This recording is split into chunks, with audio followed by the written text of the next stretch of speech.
You've got to watch this video. Atheist Richard Dawkins takes on Christian John Lennox over the question, who made God? Check this out. I want to address the who designed the designer question, because it's the old schoolboy question, who created God? I'm actually very surprised to find it as a central argument in your book, because it assumes that God is created.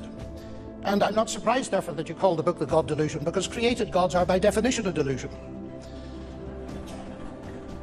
Now, I know, and I ought to explain, that Richard doesn't like people who say to him that they don't believe in the God he doesn't believe in.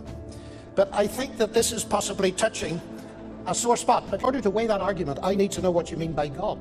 And if you say, if there is a God, you have to ask who created God, that means that you're reduced to thinking about created gods. Well, none of us believe in created gods, Jews, Muslims, or Christians. And I think that argument then is entirely beside the point, and perhaps you ought to put it on your shelf marked celestial teapots where it belongs.